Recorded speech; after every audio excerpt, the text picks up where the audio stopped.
come in from the darkness.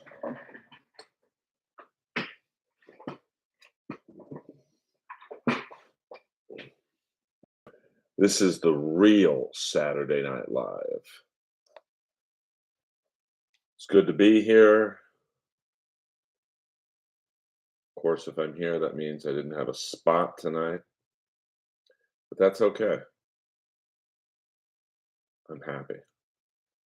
I'm a happy man tonight. My hair's looking a little ragged right now, but that's only because I just got done working out at the gym, John Reed Fitness in West Hollywood. I was like the only guy working out with his shirt on. That gym is next level.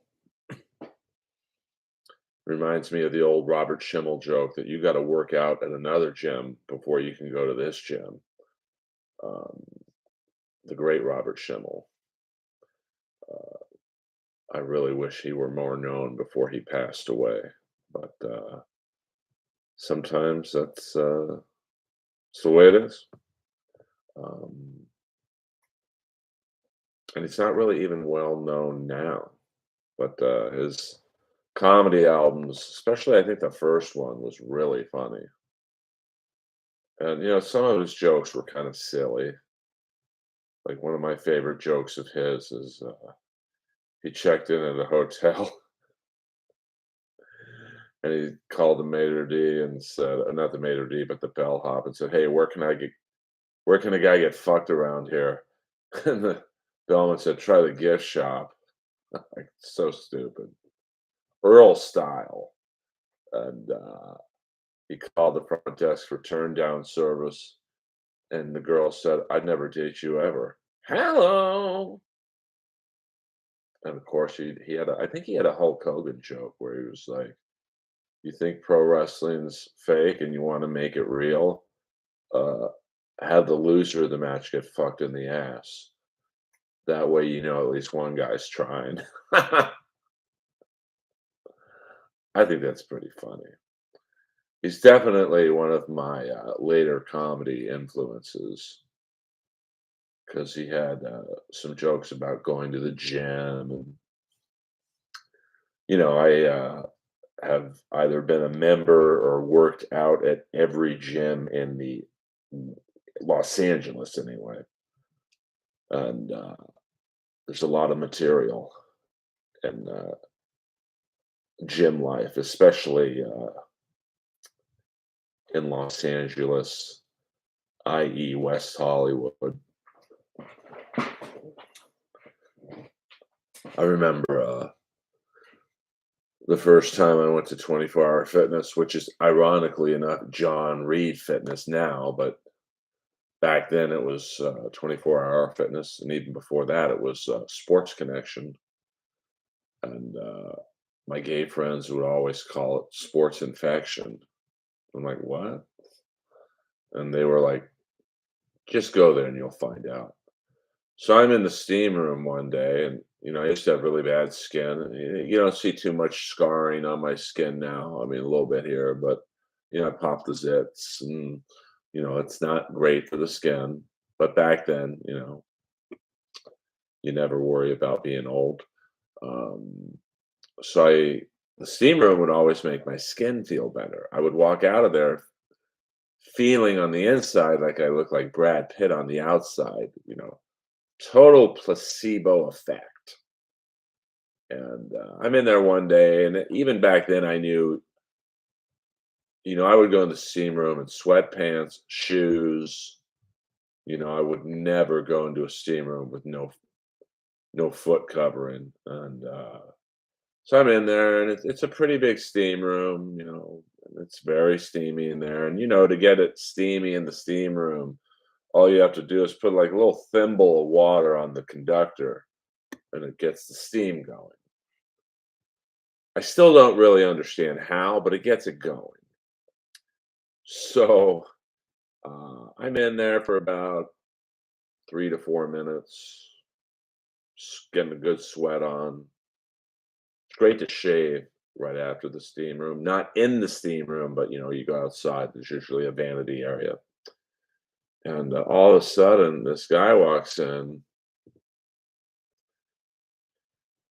And I just guessed that he was gay because he was skipping into the steam room, and, he sits right next to me, and I thought, "Oh boy, here we go. The party's about to start." And, so I move over a little bit, but I was literally sitting right by the wall, so there wasn't a lot of, uh, area for me to safe distance, and, I'm in there for about another 2 to 3 minutes with this guy, dead silence. Then all of a sudden, another dude comes in, with just a towel on, and the biggest boner I've ever seen in my life. Like, literally, his towel looked like it was like a rocket ship was trying to get out of his towel. And he looks at me, and, he kinda I think I throw off a pretty straight vibe. So, even when I'm in all leather, I don't think too many people think I play for the other team. And, then he looks at the other guy, gets right very close to him, almost like face to towel, and, turns around, and I thought, "What's going on here?" Drops the towel and grabs his ankles, and for, like, the next now this is YouTube, I don't wanna get kicked off, but about for the next 5 minutes, he starts, tossing his salad. I don't think, YouTube will flag that, if you know what I mean. And when I tell this story, I'm sure the 3 people listening right now, and when this gets put up and is streamed all over the place, and even when people hear me do this story on stage, they always come up to me after with the same question that you guys have, and that's, "Why didn't you leave?" And I look at them and go, "I was there first. Plus I was trying to come." "Hello!" Just kidding, just kidding. But I remember going out to the front desk and, like, I knew the neighborhood, so I knew that, "Good evening, Chingley. Welcome aboard. I'm just in the middle of a good story." "Thank you, Chingley, I appreciate that." "Not necessary, but thank you." So I go up to the front desk, and this guy, he had a demeanor, a voice, and a sarcasm 100 times worse than mine. And he just looks at me and he's like, "Can I help you?" I'm like, "Yeah, I just saw 2 guys in the steam room, doing something they probably shouldn't have been doing." And the guy's like, "What were they doing?" I'm like, tossing the salad?" That's not the word I use. I was like, "Eating." And, the guy just looks at me and goes, "Listen, bro, you knew the deal when you signed up here." I'm like, I really didn't." And then another time, I'm like, maybe I'll just hit the jacuzzi." The jacuzzi's out wide open, so you don't really, I thought, nothing's gonna happen in here." And I play hockey, and at that time, I was also playing a lot of golf. So hockey and golf are probably the 2 worst sports that you can have on your back and spine area. It's just, not very good. It's a lot of twisting and bending. So I loved having, going in the jacuzzi and letting the main jet blow on my lower back. It just felt so good. And it, warms up all the muscles, and it doesn't get as stiff and whatnot. Um, so I'm in there, and, I wear shorts in there, and, it's kind of gross, to be honest with you. I mean, the water had like a greenish hue, and it was a little frothy too, with the bubbles that kind of look like a green frappuccino machine, if you catch my drift. And I'm just minding my own business. just staring at a spot in the wall, and all of a sudden this, it's very similar to the steam room story. The guy comes in, sits right next to me. It's a big, it's like about the size of that uh, bathtub Al Pacino had in Scarface. No need to sit right next to me, bruv. And he starts playing footsies with me, and I'm like, "Hey, bro, I'm straight. I'm sure there's a lot of guys in here who are down to clown with what you're selling and they're buying." And he looks at me and goes, "Oh, you're straight?" I'm like, "Yeah." He's like, "Are you sure?" I'm like, 100%. I'm as straight as a pole." And almost as dry and as sarcastic as the guy up top goes, "Well, just so you know, I give the best blowjob in 24-hour fitness." Now, to say that you give the best blowjob in 24-hour fitness in West Hollywood, that's a guy who's not lacking in confidence. And you know what? He did. Hello! Do you think Sting gets canceled for blackface? I don't think he really wore blackface. I mean, he wore red when he was NWO Red, and then when he was the Crow Sting, he was always I guess, in whiteface. If that makes any sense. My best workout buddies were gay. Oh yeah, I mean, like the gym I go to now, which is ironically enough, it's the same gym. They just renovated it. Um, I think I don't want to say I'm the only straight guy, but I would guess out of all the guys I've seen since they reopened about a month ago, maybe 15% are straight.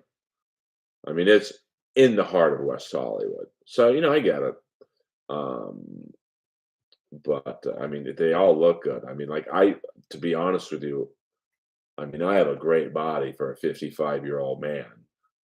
I tonight I had the worst body in there. Like, there's one guy walking around ripped, like, but he was in like his 20s. Um, so it's motivating at the same time. It's also discouraging because I would have to take so much growth hormone and steroids and TRT to look like that 20. I guess I would guess he's maybe was 25. It's like I just I'm gonna work out for myself and hopefully the women who are looking for an older man like what I'm selling. Uh, oh my god.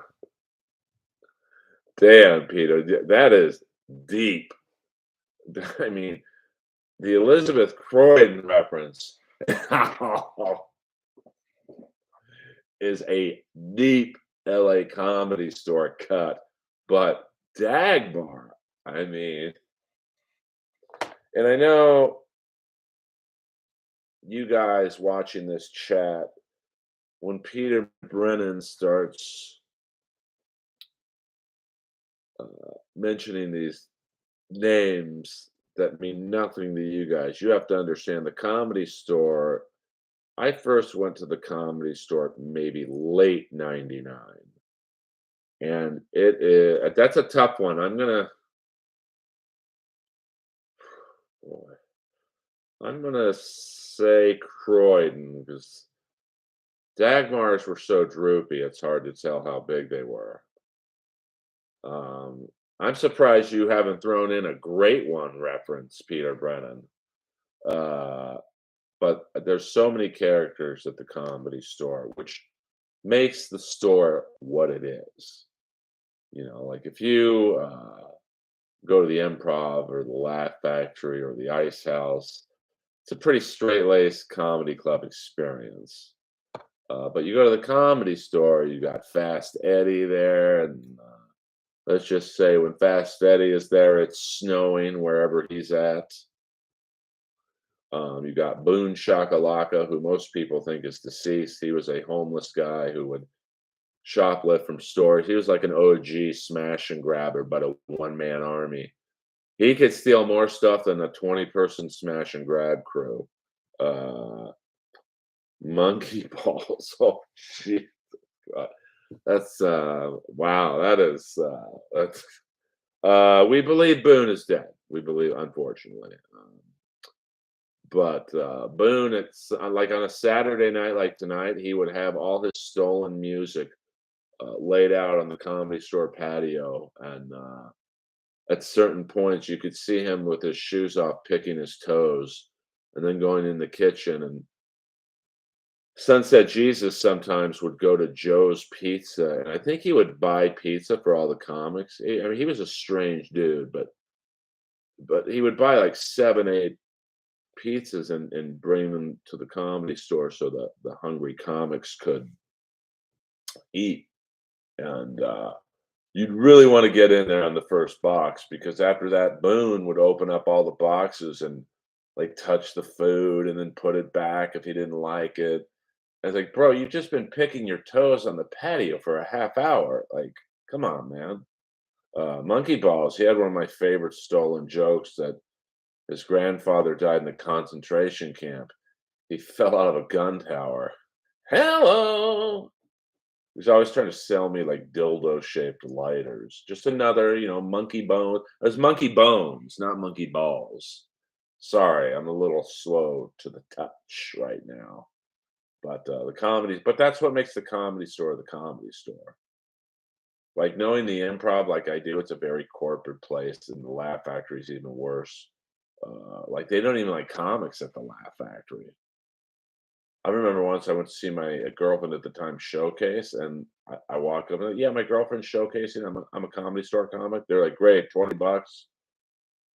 Yeah, but I'm a comic. They're like, great, $20. And then I went to sit down, and they, tried to hit me with the 2 drink minimum. I'm like, oh, I'm a Comedy Store guys here for a few minutes to see my girlfriend. Great, 2 drink minimum. I'm like, okay. Um, was I there when Boone stole Dave Taylor's cell phone?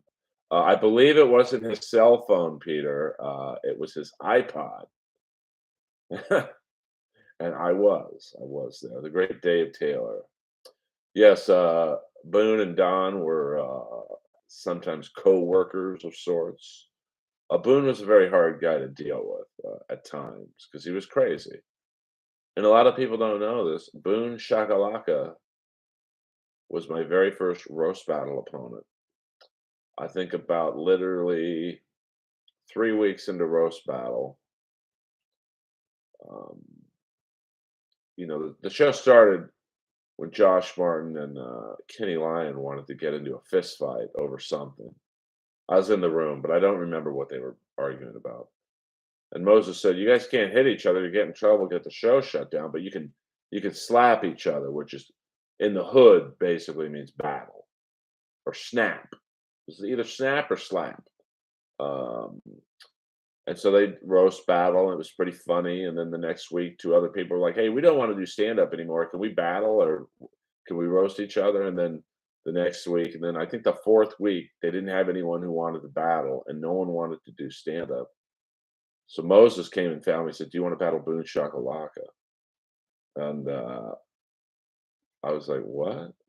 What do you mean battle? Like fist fight?" And then the rest is history. You still take Wild Wiener? No, my Lois takes Wild Wiener. Wild Wiener's a puppy treat. I think you're talking about what's it called? Black Mamba, Rhino 68, Rhino. No, no, what was it? What is it? A load taker. I mean, but there was an OG dick pill. It caused a lot of headaches because it made the blood rush right to your head too, like your brain. Rhino. Forget what it was called, but there's so many dick pills now. No, it was an OG. It was hot, hot pocket or hot, hot Zamba. It was like the OG long before Rhino and Black Mamba and Load Taker. It was just it's been a progression in the dick pill market. Kind of like razor blades. It started off with a single blade razor by Bic. The yellow Bic, and now you're at like I was at Target the other day, and I think I saw a 7-blade razor. Like, what's next? A fucking machete? Like, yeah, I mean, my friend who's a chemist, he's the one who told me that I didn't need to put 91 in my car gas. He says 87 is the same chemical composition. Uh, but he told me that all those dick pills are just crushed up Viagra. So, and I'm sure I tried Cialis a long time ago. Here's the funny thing, I was on Prozac, and I was dating a girl, who was very attractive. Now this is maybe 99, maybe 2000. I mean, this girl was hot, skinny, giant tits. I think she maybe dabbled in soft core porn, not the hardcore stuff, but like the Showtime and Cinemax stuff. And but I was on Prozac at the time, and I literally couldn't get it up. I just, you know, I wasn't like suicidal, but I just, the Prozac, it just kills your sex drive. So the doctor who gave me that said, "Well, here, try Cialis. That'll counteract." And even still, I didn't like Cialis. It didn't do that much for me. The boner pills, Eric Douglas. Who's Eric Douglas? That's the only name you've ever thrown at me that I don't know. Um, yeah, I mean, I'm telling you right now, this girl probably thought I was gay because, I mean, naked, she looked, I mean, like, wow. Like, just, and she was very pretty in the face. It's funny how I met her. My sister, back then, I forget who was cutting my hair. I would literally just go, this is how long ago it was. I'd look in the yellow pages, a hair salon, I'll just go here, and then I'll go there. And, I never really had a steady hair person until my sister she's like, you should go to my friend Dee Dee. And I'm like, well, why do they call her Dee Dee? Uh, and she's like, you'll know when you see her. And I walk into the Eric Serena salon on Robertson and I forget the side street, just below Burton Way for you local yokels. And I'm like, hi, is Dee Dee here? It's like, oh yeah, she's waiting for you. And like double D's. She's actually the one who got me into XPW because she was dating at the time Sabu's manager, and Sabu was in XPW. So I used my first XPW shows were with Dee Dee, her son, and then the girl who worked the front desk. That's the girl who I ended up dating, and we're still friends. She's married, kids. Uh, I mean, I don't know. I mean, I had a pretty high sex drive back then, but like, uh, oh yeah, Floyd's on Melrose. It's right, Melrose and Fair. Oh yeah, I know the one you're talking about. I'm thinking of Shorty's on Fairfax and just below Melrose. I went to Floyd's a few times on Melrose. I think the last time there, some Mexican kid gave me a really shitty haircut. And so then I started going to like nicer places. I mean, the haircuts, you get what you pay for. Like the girl I go to now, she's awesome. Her name's Janet Lazar. And, it's like 75 bucks for a cut. Hold on. My TV just turned on again. Hold on. 2 seconds, please.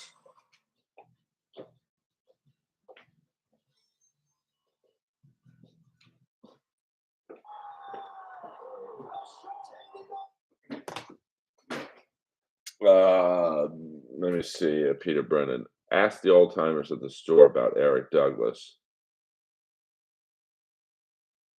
Oh yeah, I mean that's a little bit, excuse me, before my time. I know I have a TV and it goes on when I pause it when I'm doing these streams about an hour in. I think the energy saver or whatever you want to call it kicks off and it turns back on again. Um, Yeah, that's, I mean, I went to the Comedy Store originally, I think very late '99, paid David Tyree, who was an old school black comic, used to open up for Eddie Griffin. I said, "Just write me some jokes. I'm funny. I'll just," but I don't have any material. So I paid him $3,000, and looking back at the jokes he gave me, they were all stolen jokes.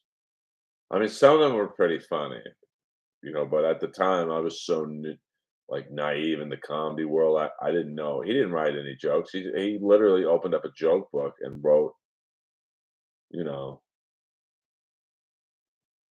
like one of the jokes was, "Hey, I just bought a $20,000 liquor cabinet. I don't even drink." Like, what? But he was funny, but he was kind of a bitter. He was like at the time an older black comic, and he didn't really. I think he wrote on In Living Color, maybe or something with Paul Mooney, but Paul Mooney, I'm sure got all the older black comic gigs, and so he became pretty bitter, and then he ripped me off for 3 grand. But he did get me my very first spot at Potluck, and I wasn't very funny, to be honest with you. Um, Peter Brennan. Who's my favorite ding donger? That's I mean, it was Dr. Carl until I found out he was a pedophile.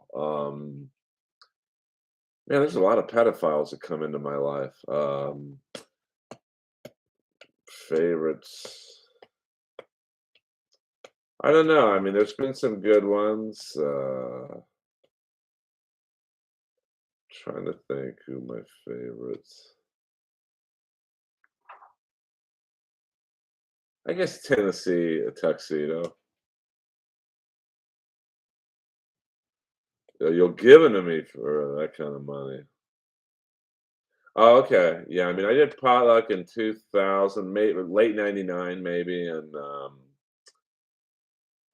Brody Stevens made some poor kid cry, and this kid had gone on a few before me, so I was sitting in the back, and back in truth, that in the comedy store back then was not the comedy store you know of today with like social media and huge headliners, and it was like the inmates running the asylum. There was no security there other than the stand-up comics.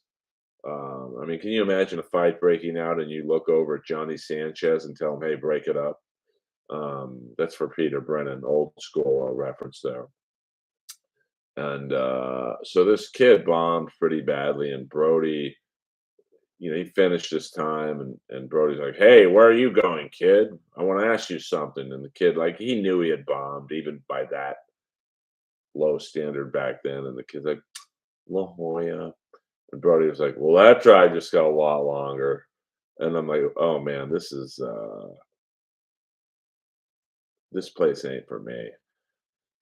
So pretty much the last like or the after that, like I would say 7 to 10 years, I avoided the place and I just did open mics and got better at shitty bar shows and shitty booked rooms. And then, I came back around, I don't know, 2010. And I met Jeff Richards there and he got me the gig opening up for Rob Schneider, which, 10 years in, I was pretty depressed in this business.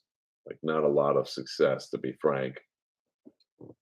And then Rob Schneider, he kind of showed me what the good side of the business is. And then when Tommy got fired in 2014, I was the first person, along with Candace Thompson, to be passed by Adam Egett, now running the show at the mothership in Austin. Rogan and his crew ruined it all. I don't know. I mean, listen, Joe, before the pandemic, was driving the business of the club, and like he bought a whole sound system for the OR, and Joey Diaz coming back was huge, and then that got guys like Sebastian to come back, and Theo Vaughn, and Segura and Burr. I mean, a lot of these people didn't like Tommy, so they weren't coming. Well, yeah, but that's not bad for a comedy club to get too busy. Uh, and I got to be on a lot of those lineups toward the end, of course, but it was pretty. pretty neat. And then, the pandemic definitely, hurt it, but, what are you gonna do? I mean, it's getting good again. I mean, it's been good for a while. Um, I mean, especially when uh I have been to Louis Anderson's house, but, it's not what you think. I was a staff writer on the Ian Bagg talk show, and I didn't know anyone on the show other than Ian, so for the first writers meeting, at least my first writers meeting, he gives me this address, really nice house up like, Sunset and Doheny, uh, you know, if you know where the Sherborne Towers are, that's where, like, that really one tall condo place where, like, Axl Rose lived and Mick Jagger, and, I mean, it's like a who's who has lived there, and even though it's a slightly older condo building, it's probably the coolest. The history in that building is pretty amazing, and it stands out because it's really the only high-rise condo in that area.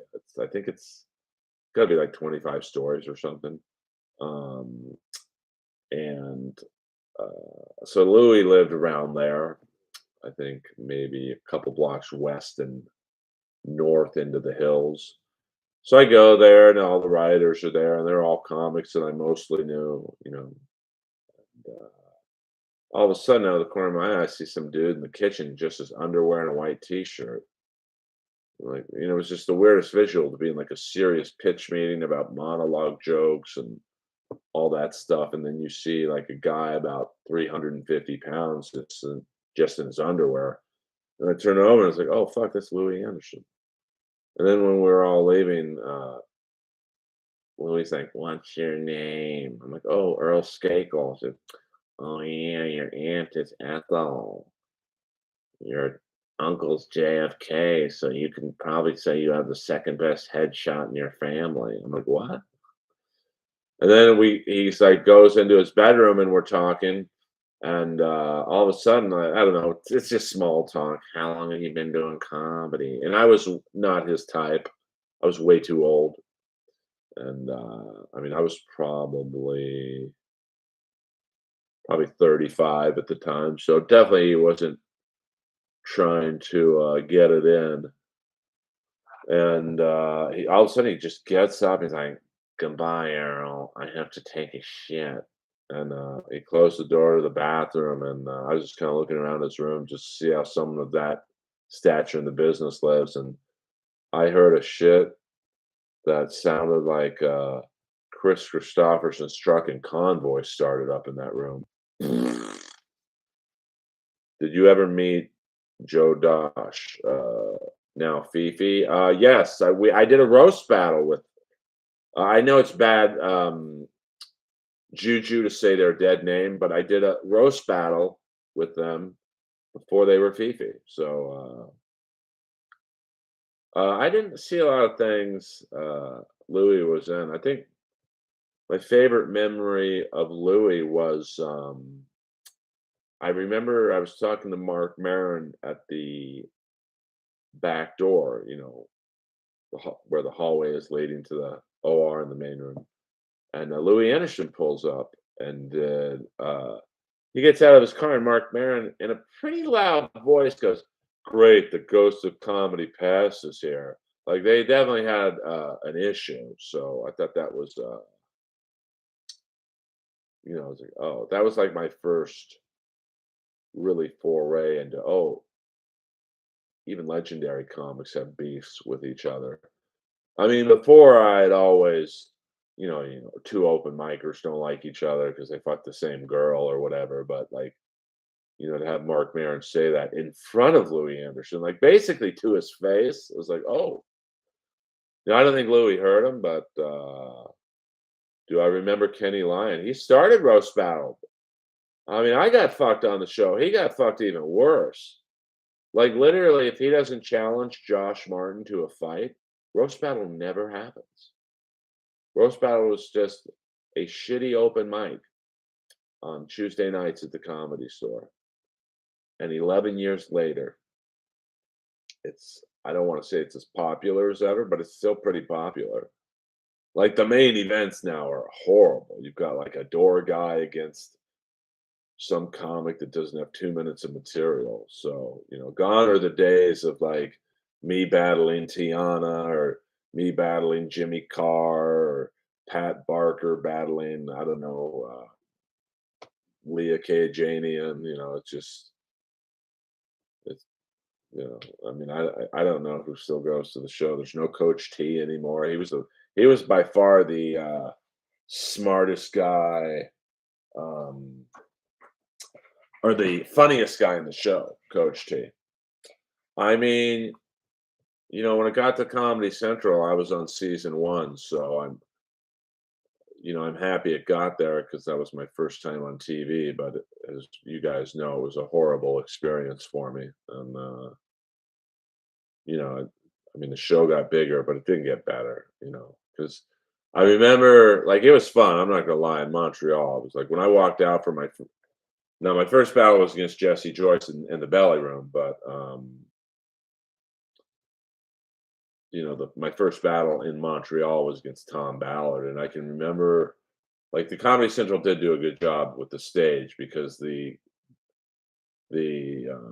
venue where we were for the TV season was the same venue we were at for the untelevised season, which was just it wasn't an abandoned nightclub, but you could tell it was a nightclub that wasn't very popular. It was basically a lot of, like, old chairs in a room, but it was a big space, and Comedy Central turned it into, like, this Mad Max meets RoboCop stage, and I'll never forget, um, when I battled Tom Ballard, like, this, like, Star Wars type door opened up, and I just see, like, literally 1,000 people, and I walk out, I'm like, "Fuck, this is pretty cool." And then I almost lost the battle because there was a guy to my left, but stage right in the front row wearing a Skakel Army shirt, and I was just like and then, the battle had started, I'm like, "Oh, hey, listen, Tom's, gay and in Australia, so when he takes it in the ass, he feels it 24 hours later." "Hello!" And, Kevin Hart's looking at me like, "What?" And that's not the worst joke I did. I don't smoke, Peter. Berger did not sell me any weed. Berger gave me a lot of stage time. He used to book a room in Lawndale. Paid me $100 once to open up for Ernst, not Brett Ernst, Keith Ernst, his brother. I think that was the last time Keith got on stage. It was a pretty rough. It was like a biker bar, but $100, $100. So I have a lot of love for Berger, but he doesn't get a lot of spots there. I mean, I don't think he's gotten a spot since I've been past there in 2014. He's pretty much Monday nights, even if you don't get spots, you can still go up on it's basically the open mic for paid regulars.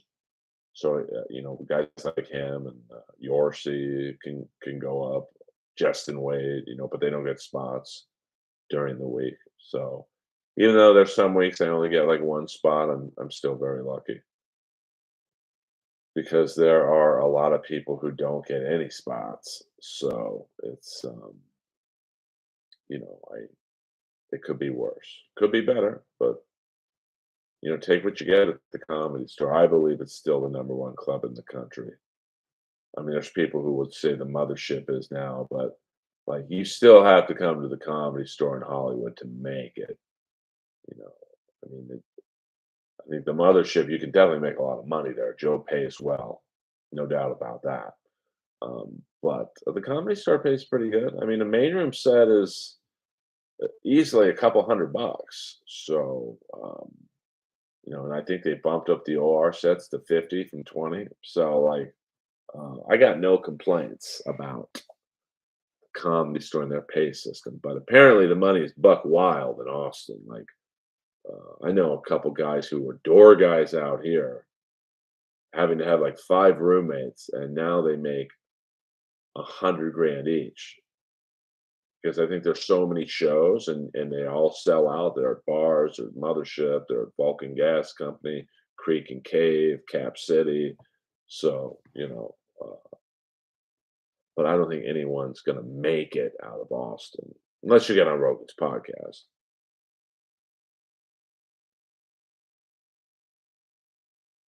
Wait, they should bring back comedy shows like they had in the '80s and early '90s, 3 to 5 minutes a person, heavily edited stuff. Um, I mean, yeah, maybe. I mean, nowadays, with all the streaming networks, they need content, but, I don't think you can really show how funny you are in 3 to 5 minute chunks. Uh, but, some people only have 3 to 5 minutes. Like, if you look at a lot of the acts on, like, some of the late night talk shows, that's their best. So, I mean, I know people, and the problem is, when you go on like Fallon or The Tonight Show or, back in the day, Kilborn or, Conan or whatever, that's your A-list best 5 minute chunk. And then now you got to do an hour. And it's not just standing on stage for an hour, it's doing a funny hour. And that's where people kind of, yeah, that's like with some of the people who did roast battle and they got on TV. And then, like when I did roast battle, I was 15 years in. Now I'm not saying I had a full hour of like A-list material, but I could do an hour pretty easily. But you get some of these newer people who got on like season 3 of roast battle, they didn't have 10 minutes, but now they're asked to do an hour, and it ain't pretty. Uh, I mean, well, Jesus Trejo just did, I believe, the Tonight Show, so they do it. They don't do it as often. I know, Jimmy Kimmel, after I think Rob Delaney bombed so bad, he kinda stopped doing comedy. He has comics on, but they don't do stand-up, and, I do think that there is some late night talk shows who still have it 1 to 2 times a week, but definitely not as much. Oh, thank you. I mean, the Comedy Store, who tased Monkey Bones with his own taser? Was it Sheezer? Uh, that sounds about right. Or Danish and O'Neill, or O'Neill. I could see one of them. No, he was very annoying. Like, it was funny for, like, 2 minutes, like, I'd always run into Monkey Bones when I was on a date at Mel's, and sometimes we'd eat outside, and that's where he would sell his trinkets, and, like, I'm trying to get it in with whatever girl I'm with, and, like, he's trying to sell me a lighter that's in the shape of a dildo. I'm like, "Hey, fucking beat it, slick." Um, yeah, I mean, the Comedy Store made me take that down. I was so bummed out too. 'Cause I got, like, a few hundred hours out of that. Like, it only got, like, 5 or 600 views, which is a lot, but I think most people watch the whole set. I think I looked up the, not the logistics, but the statistics for it, and, the statistics for most YouTube videos that are an hour, 45 minutes to an hour, are, most people watch maybe the first 5 to 10 minutes, and that's it, and then they just, but the, stats for my stand-up set were, I think, 26 minutes, which is a lot. So, yeah, unfortunately, and I guess I could put it up on Patreon, but I'm just not feeling it. Um, and I had a pretty heated discussion with the person who told me to take it down. It's like, "Dude, this is not hurting anybody." And he was telling me that too many people thought it was a special, and since they had nothing to do with it, that the distributors for their actual specials, like Tiana and Fahim, were like, "Hey, man, who's this guy? Like this, we didn't sanction this." And it's like you'd have to be a fucking idiot to think that that was a special. It's literally my friend Maria in the corner of the room, and you could hear her talking to the fucking door guy. Like, you think if I was trying to sneak a special out there, I would like have that in it too. And it's one camera. There's no credits or opening sketch, or it's not like I walked out with a smoke bomb entrance. Uh, and I was begging them to let me keep it up. But, they said take it down. So it's unfortunate. Uh, okay. I didn't even know Pat was on, to be honest with you.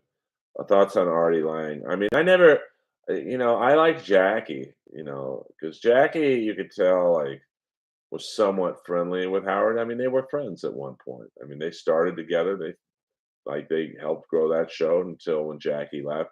Artie to me interrupted too much, and I mean, like, he's a great. No, it does. No, it wasn't Peter. It was someone else. Um, and it's just like there's no way, like talking about, it's a four. Here was my sales pitch. I'm like, listen, just the fact that people thought it was a special shows you how good it was.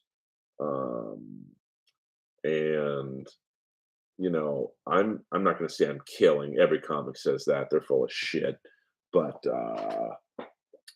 it's a very good 45-minute set that sounds as if the audience was mic'd, and the audience wasn't mic'd. I mean, that's how genuine the laughs were. I mean, if you listen back to that, well, I guess you can't, but um, it was, it was just off the mic and the camera, but the audience wasn't mic'd. Certain tables weren't mic'd. I mean, if I was doing all that shit, I could understand them saying, "Hey, man, you tried to sneak a special in without paying us." But I honestly don't think anyone in their right mind would think that. I mean, I even said in the description, "This is not a special," just to take the heat off of, anyone. But, what are you gonna do? Yeah, Schnob, that first special was pretty rough. Yeah, but it's just like, I would refilm it somewhere else, bro, but, it was such a good set. I don't know if I could get that audience reaction, unless I mic'd the tables and shit. Thank you, Saint Ranger, for hitting the like button. No, I mean, Artie was funny. Obviously he's funny, but like I just like Jackie better. Howdy, Pam, I am Pamela Anderson, and the music of Stained. I'm not sure what that means. Haha, Beetle as bad as can. How are they controlling something you did on your own? Well, it was. I guess their sales pitch would be like, "It's our stage, it's our mic, it's our sound system." Um, so yeah, but I mean, there's a couple things I could do to um, probably put it back up on YouTube. Like I could just do like I do with, like Zen's producer. She puts up all the old Inappropriate Earl episodes, but it's audio only. I could probably do that. Um, but I don't know. I mean, I think the beauty of that set was the visualness of, I mean, Maria has that was like a 4K camera. So, and I don't think some of the jokes to people listening would go over unless you saw my facial expressions. And so, it's just unfortunate. Um, were you at the store with Micah James? I don't know that name. You're hitting me with a few names I don't know, Peter. Um, well, I thought Bex was in producer. I can't keep up with all the Dabbleverse secret code names and whatnot. That's why I love me. I'm just Earl Skakel everywhere. Uh, what are Kevin Brennan fans going to be mad at? I mean, I know they were mad at my judging on the roast, but I stand by my judging. So um, I like Zen. She's done a lot for me. I mean, she puts up all the stuff on my Patreon, and she puts up all the past episodes of Inappropriate Earl in audio form, of course, which helps get me to my hours. No, I don't think it helps a lot. I think the streams definitely help more than, because people don't want to listen to a podcast on audio. But, I'm sure it's got me a couple hundred hours. So I'll take that. Because that's the bummer about the Comedy Store set is I think I got like 500 hours of watch time on that, and I don't know the rules of if you delete a video, do you keep the watch hours, or if you delete the video, the watch hours go with it? Because I definitely seem to lose a few hundred watch hours out of the blue. Thoughts on Ray DeVito? I don't mind him. Like we're friends. Yeah, that's what I thought. Because I was up at like close to 2,500 hours, and then all of a sudden I was down to like 2,150, and like, oh fuck, man, that's a bummer. And it's just disappointing. I think I've been pretty loyal to the Comedy Store, and they've been good to me, but it's just like, come on, man, this could stay up. There's no, it looks good for all of us. Looks good for me, obviously. So I'm being self-serving. It does look good for me, but it also looks good for the Comedy Store because I think it's a set. That set was a sales pitch for late night at the Comedy Store. Like, yes, you will see Joe Rogan there, Bill Burr, Tom Segura, Theo Vaughn, the Sklar brothers, et cetera, but stay for the comics after them. I even pitched them, "Hey, put at least a clip of this or a chunk of it on the main page of the Comedy Store's Instagram." But,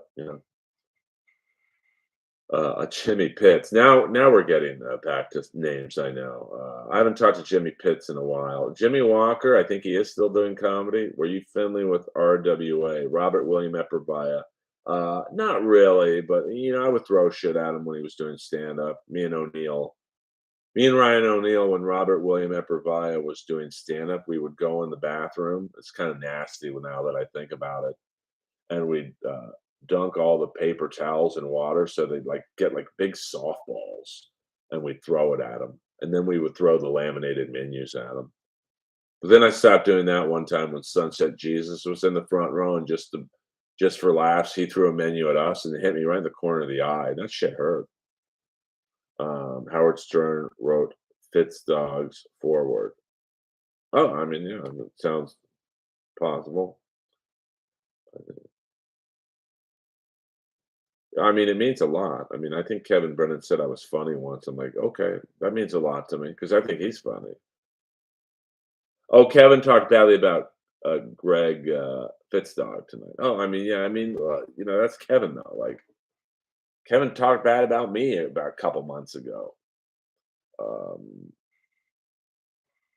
well, I'm sure Howard was a fan of Fitzdog, so I don't think he probably had to pay Howard for that. I'm sure Fitzdog's a very nice guy. Like he has very few enemies, if any. So I could see Howard going, I'm going to help this guy out. I mean, it was so wild one night when Robert used to go on. We all would heckle him and throw shit at him, and then Dan Madonia got a huge ice bucket from the kitchen and threw it at him. Like, it was crazy what we would do to him, but he loved it because the few times we were quiet, he didn't know what to do. Yeah, I mean, I have to laugh at my Patreon numbers. Um, oh, you're Fitzdog's enemy. See, I don't know anything about that, so I don't know what to. I love Fitzdog. He's been great to me. But I pretty much don't have any enemies in LA comedy other than Jeff and his manager. But they're very valid enemies. I don't do the talking shit thing just to build up shtick and whatnot. I keep it real. So if I have a problem with you, you've done something. It's not just for show with me. But I'm sure Fitzy is a bruh. Well, I mean, he's nice to me, and that's what I go on. But that's what I go on with everybody. Like if you're not, I don't take on other people's feuds, and I don't expect them to take on mine. I mean, I've lost a lot of friends over my stance on Jeff, like good friends who like get writing gigs from him. So and I get it. They have to like go where the money is. I'm not helping them, but I don't expect people to take on my feuds. Uh, and like, I get along with Shuley. Shuley and I were on the Ric Flair roast together. He was fucking great to me. Um, I get along with Kevin Brennan. I'm doing at least the plan now is Tuesday. I'm going to do his The roast. I don't know who's roasting. Bichetti against some gay guy. Mario Cantone. Um, yeah, I haven't been told much. I mean, I wasn't even told really much about the Ray and Chad roast. At first, they just said, "Come on," and then I'm on, and then about halfway through, they're like, "Okay, I guess Earl's gonna have to judge because Tom Cassidy bailed out." Um, so I don't. You know, Kevin tells me nothing, but I'm a fan. Oh, you're right. It's Dixon and Ribs. If Dixon doesn't have to go to court. See, I don't know anything about that. I keep one foot out of the Dabbleverse world. So Pat is someone I've never actually spoken to. I've never been on MLC with him. Been on with Chad a bunch and Ray and who else? Boschetti a few times, and I think Bob Levy a few times. So I don't. I always say I'm Dabbleverse adjacent. Like I don't. Uh, which is why I don't mind commenting on it because I think I can do a pretty even keel take on the whole situation. Um, the Gino thing. Well, I mean, I mean, like, you know, that's a tough one. It's on tape. I can't. Well, I mean, he may have asked for the punch, but the bottom line is a court who doesn't know what the fuck the Dabbleverse is. They're in my opinion, I don't see how Pat can win that case. I don't know if it's going to civil court or if it's just. Oh, I understand why he hit him, but in the court of law, they're not going to go. Okay, well, he said something about your woman. You can hit him like that. You can't hit someone like that. You just can't. Um, well, I mean, you just can't hit someone like that, and it's on tape. Like it's literally like I don't. If it wasn't on tape, Pat could lie and say, "Hey, he threw first punch. It was self-defense," but, oh, 100%, I mean, and I'm friends with Gino, like, but, like, once again, like, me saying that, I haven't seen Gino since he did the Comedy Store Live podcast 2020 in the pandemic, and I don't even think we could air it because he dropped an N-bomb, and, like, I know that's what he does, and, like but I'm like, "Bro, like, I work here. I'm on an all-black cartoon." Like, um oh, I'm sure he doesn't regret it, you know, um, but in the court of law,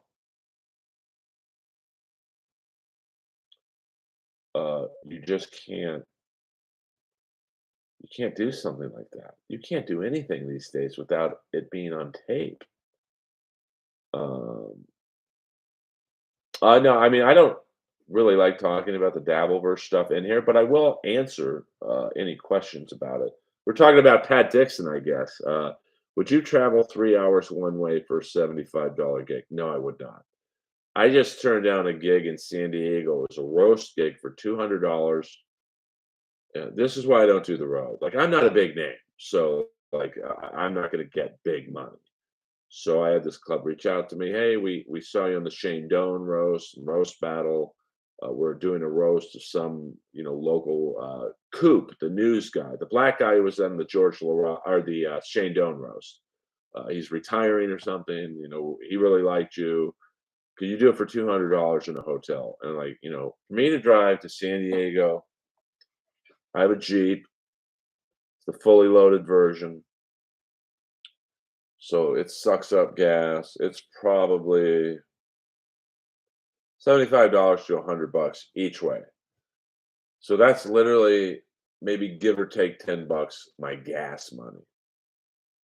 And it might even be more right now with the gas prices. So I told the person, listen, I love you guys. I love the club. I can't say I love Coop because I don't really know him, but he seemed like a nice guy at the Shane Doan roast. I'm not doing that to break even. I'm gonna need at least $500. And I knew they weren't gonna say yes, but that's why I don't do the road very much. And I think we have enough new people in here where I can repeat this story. Uh, well, I mean, listen, I'm not putting that down. Like I know a lot of people who do the road and they know they're losing money. Uh, I'm at a place in my life where I make enough money in voiceovers, and I only point that way because that's where all my gear is. That I don't. I would never dream of doing that roast gig for $200. I mean, and even if they said $500, it's not like I'm killing it because by the time I eat food and energy drinks and this and that, I probably would have literally, if they paid me $500, I would have profited 100. Um, so, uh, but some people just love doing the road. Like my first road gig was many. I mean, my first year in comedy, maybe I did Winnemucca and Elko, Nevada. And I almost will well up telling this story because the headliner was a really nice older dude named Roger Peltz, Peltz. He's since deceased. But he was like always on, like he was like an old school 70s celebrity. Never really made it huge, but he was on like he'd be like one of the panelists on game shows and like Hollywood Squares, and he was really funny. Like he could, like I remember, I think the gig in Winnemucca, no, Elko was the lobby of a Ramada Inn, like basically in the bar, and I can remember it like it was yesterday. And I didn't bomb, but I was pretty bad back then, and he worked it, man. Like he was doing crowd work in this fucking shitty bar on a Friday night. And then Saturday night, it was in Winnemucca, Nevada, and it was like the stage was on a dance floor, but I guess they couldn't put the chairs on the dance floor because it would fuck up the dance floor. So the crowd was like, I mean, at the time it seemed like a mile, but it was probably like 200 feet away from me on the mic. So the first row was like way over there, and he killed it. Then on the way back, me and my girlfriend at the time, Shelly, I had a Ford Expedition, which was not a fast car, but you drive certain parts of Nevada, like I was going 120 miles an hour in this fucking thing. We get pulled over, and I think it's after 105 they can arrest you, but I told the guy, "Hey, I'm a comic. I'm sorry. I'm just driving back to LA, and this guy, you're a comic. If you tell me a funny joke, I'll write you up for a 75." And I forgot what joke I told him, but he was a pretty cool cop. Not all cops are dicks. Um, I dig your Hollywood insider stories, like the Shelby thing. That shit was a bit unto itself. Oh yeah, I told that story, Rebel, at times. Uh, on stage, and if I really tell all the parts of it, it's a 15-20 minute story. So it's a great podcast story. Like I would tell that story on Rogan for sure. And it's funny, I messaged Adam Carolla's producer because Adam's a big car guy. I'm like, oh, he'll love the Shelby reference. So hopefully the next time on Corolla, that will story will be told. No, I recorded the Jelly stuff and multiple studios with millions of dollars of equipment. The first season, which was only on Tyler's phone app, we did at some rich guy's house. So Rockstar, that Rockstar Yellow. Um, oh, raise the one at the $75 gig. Yeah, I mean, uh, I mean, listen, uh, like I don't. Every comic has to do their own gigs.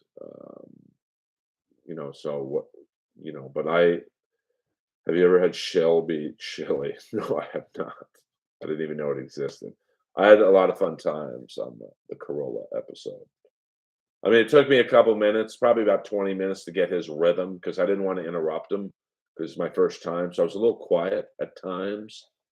And then I figured out his nonverbal cue was to kind of look at me in the eyes, like he'd give me a look like, "Okay, bro, say something."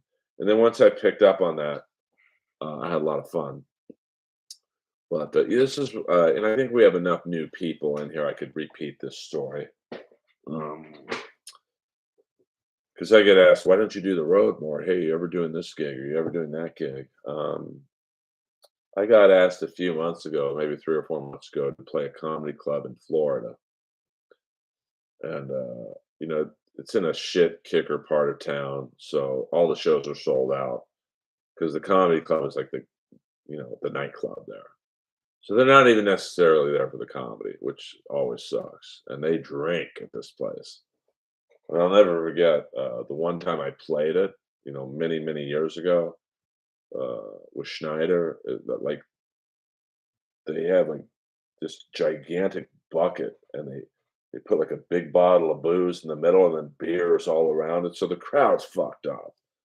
And I was asked to come back and headline that club, 7 shows, $5,000.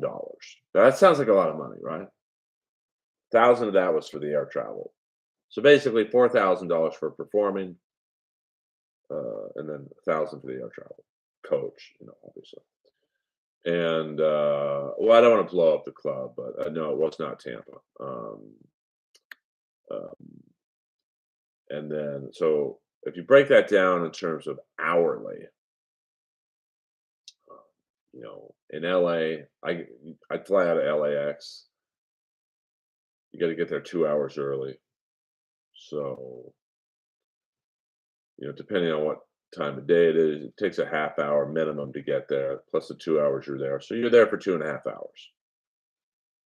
4.5 hour flight there, 5.5 hour flight back. So that's 10 hours of flying, plus the 2.5 hours. So you're at 12.5 hours. You haven't even performed yet. And then the 7 shows. Now, when I headline, typically, it's like these streams. I'll do an hour and 15, an hour, 20 minutes usually. Now, if the gig's in a casino, they don't want you doing that long. So headlining the casino is great because the money's the same, but you only do like a half hour, 40 minutes tops because they want people gambling. And so let's say 7 shows, that's 7 hours, plus let's add another half hour. That's anywhere from 8.5 hours of performance time because each show will be a little over now. So 10 hours of flying, 2.5 hours at LAX, 12 and a half. So, let's say 8 hours of performance time. Let's just say 8 hours. So you have 20 hours. You got to do morning radio and all that shit. So that's another hour, and then you got to fly back to LA. Now, the airport you're going to go to, you don't have to get there 2 hours early like LAX, but it's an hour to get there, blah, blah, blah. Hour to, you got to get there an hour early, probably a half hour to get there. So if you're following all this, you're doing about 24 hours of work for the $5,000, and it's really $4,000 because the extra grand's for the air travel. I did a couple months ago a voiceover gig. Now, usually in the voiceover world and TV world, you do one pilot and you hope it turns into a series. But sometimes in the animation world, if the project's really hot, and it has a more than like 80% chance of getting picked up, they'll do a pilot season. It's about 10 episodes. And I was the lead on a pilot I can't talk about until it's out, but it was $4,850. So about the same as 24 hours of travel and all that. I did it in my underwear on the mic right there in about 2.5 hours. Because animation episodes aren't that long. I mean, each episode of the Jellies was about 12 minutes, except for the last one, which I think was a half hour. So that's why I don't do the road a lot. I can make the same money right here. Now, of course, not every week I'm getting a $4,800 gig, but I'd rather stay here for the potential of getting that than, at the age of 55, Now, they're asking me to play a theater, say in Jacksonville for 10 grand. I'll put up with the travel. Pam's brother inherited, so,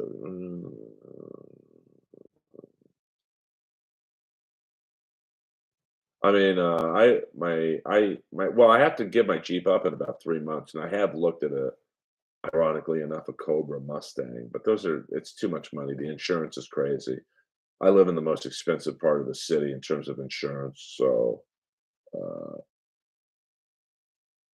I mean, you just have but some people with that gig I just got offered, or not just, but a few months ago, in terms of, the money, like, and that's I don't sell merch, so, if you sold merch, like my friend Monty Franklin, he's an Australian comic, he's got these, like, pencils, and at the end of the pencils, he's got a koala bear eraser, and he sells out every show, in terms of the merch. So he probably made an extra 500 after each show, and he ran out of, pencils.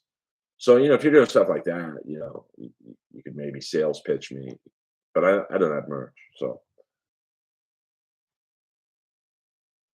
it is. I mean, it's, voiceover well, it's not I don't because it's just SAG, the Voiceover Guild. But here's the thing, it's like I'm in the hardest category you can get into in voiceovers, deep baritone, because if you watch any cartoons, movies, it's the same people. Like it's really like for me, like I'm going up against literally the same 10 people. I'm going up against uh, Rob Riggle, Dylan McDermott, Billy Brown, the black bad guy from Sons of Anarchy, and he's like a really well-known character actor. I've even gone out against James Earl Jones. Now, James Earl Jones doesn't audition; he's offered the part. But like, I've gone out for things. Hey, the offer's out to James Earl Jones, but if he doesn't take it, you're up for it. Um, yeah, but I don't want to drive to gigs. Like, I don't want to go to San Diego for $200 if I have a good, you know, well, I don't want to say Ross, but I think most people could guess the answer to that question. Um, no, I mean, well, like I get paid by SAG. So Kevin Michael Richardson, funny enough, was credited in the early episodes as being Barry Jelly, but I was Barry Jelly from day one. But he was in the Jellies. He did like random roles. He was like the go-to. Um, like he did several roles on the Jellies, but I've never met him. Funny thing is when I met, season one, which was the on Tyler's phone app, we were just by ourselves in the booth, and but seasons two and three, when Adult Swim took over, we were in the booth with whoever the scene was with. So when I walked in the first day of season two, and I had a big scene with my family, Phil Lamar, and not Angela Johnson, something Johnson, my wife Debbie Jelly. She's awesome. And Kylo Kish, who's like a famous rapper, is my daughter. Um, they all kind of looked at me because I think they thought I was a sound engineer because I look like a guy who'd be an engineer in a recording studio. And they're like, "We're waiting for Barry Jelly." I'm like, "I'm him." And they're like, "You're white." I'm like, "Well, you guys are black. Like, let's party." And we all still keep in touch. Not that much, but for as shitty as my experience was on Roast Battle, in terms of the behind the scenes stuff, the Jellies was awesome. Tyler, Lionel, his writing partner, and you can see Lionel on The Bear on Hulu. He plays, I think, the Danish cook in that it's a show about a kitchen, I guess. And the main guy is in the Von Erich movie coming out. Uh,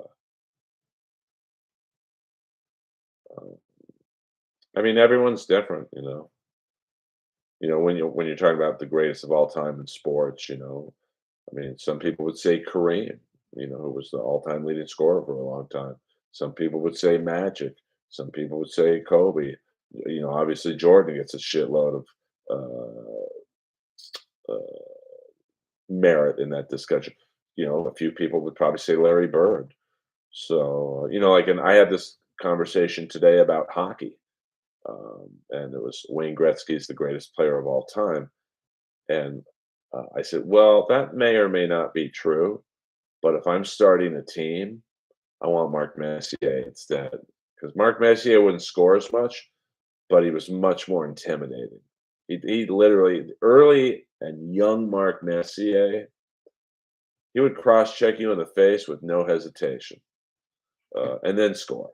But Gretzky's offensive numbers are like, I mean, Ovechkin might get his goal scoring record.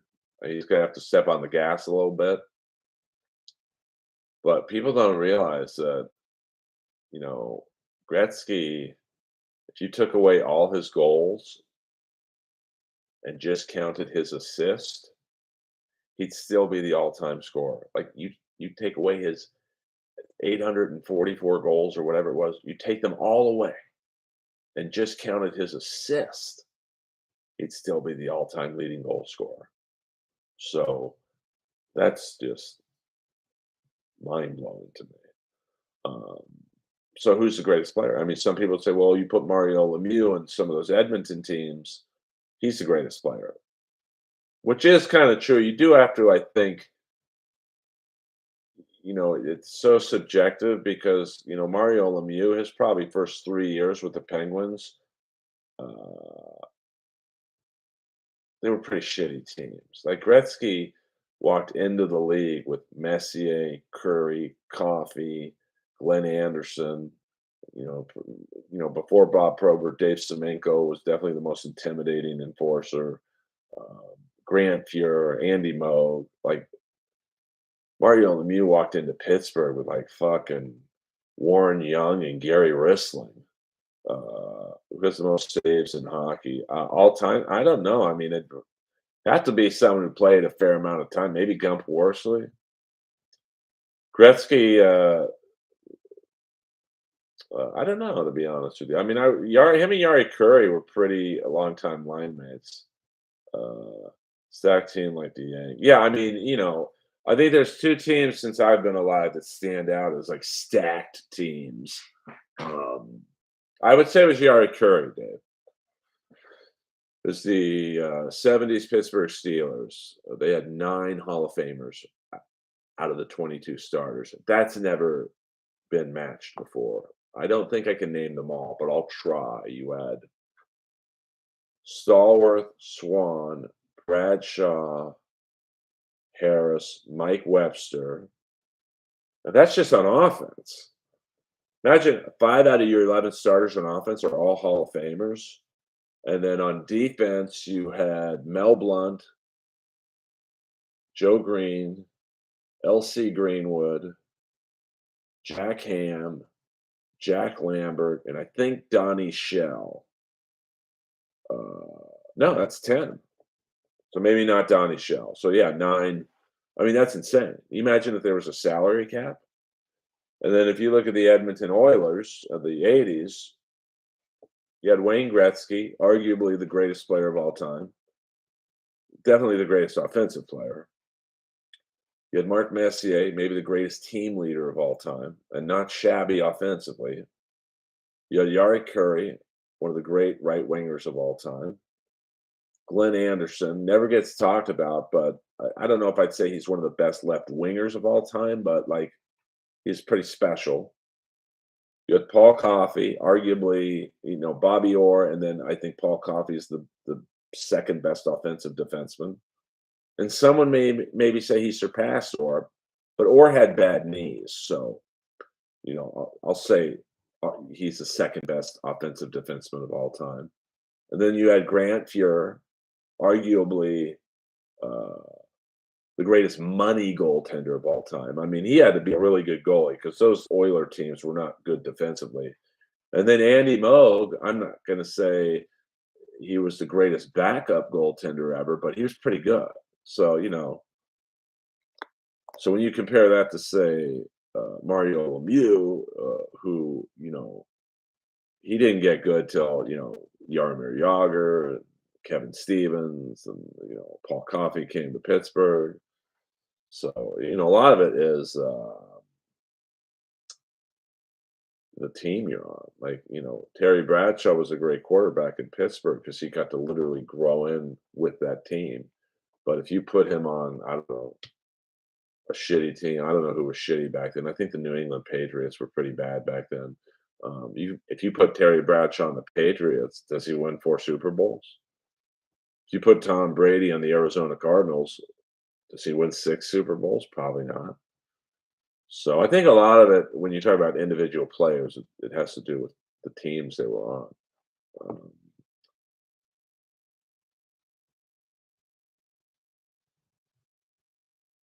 oh, that's funny. Yeah, I mean, Oilers and Kings had some great playoff games I was lucky enough to attend to. I have not seen. My new TV is. I still don't know how to set up the streaming services. Um, so I have not seen it, but I hear it's pretty funny. But I mean, the Chiefs weren't a horrible team. So Montana, although they weren't maybe what he had on the 49ers, where you had, and I'm not a huge 49er guy, but off the top of my head, you had Ronnie Lott, maybe the greatest safety of all time, Jerry Rice, arguably maybe the greatest receiver of all time. That's debatable. You had was it Roger Craig, not one of the greatest running backs of all time, but he wasn't horrible. And Tom Rathman, maybe the greatest fullback of all time. I mean, that's debatable. And then on defense, they have Fred Dean, who was certainly uh, you know up there in the discussion. And well, no, it's not that I forgot. I have really bad Wi-Fi, so this is a new Samsung smart, like their newest smart TV, and it's saying that the network isn't available for me to log into my accounts, and my Wi-Fi sucks. Like I'm in West Hollywood, which is a fucking dead zone for Wi-Fi because there's no towers around here, so it's like I get the weakest signal. Like I'm surprised I'm able to pull this stream off, to be frank. But, all right, guys. Yeah, it's the worst. I've never had good Wi-Fi. And when Chandler was living here and she had to, like, download scripts and shit, and, like, it took forever. She had to go to, like, fucking Starbucks. What's the day? Fuck yeah, St. Ranger. You know how to party. Thank you, Dave. I'm gonna be doing a Sunday night stream. That seems to be the best night for me. I mean, last week we had like 21 people in here at some point tonight, but last Sunday night was 37 people in stream. So I do appreciate that, and I thank you guys as always for the support. Uh, yeah, I mean that's why I want to move extraneous because like my whole 2 decades of living at this location has been substandard Wi-Fi. So now when I look at condos, no matter where they're at, they all have like uh, I forget what it's called, but it's like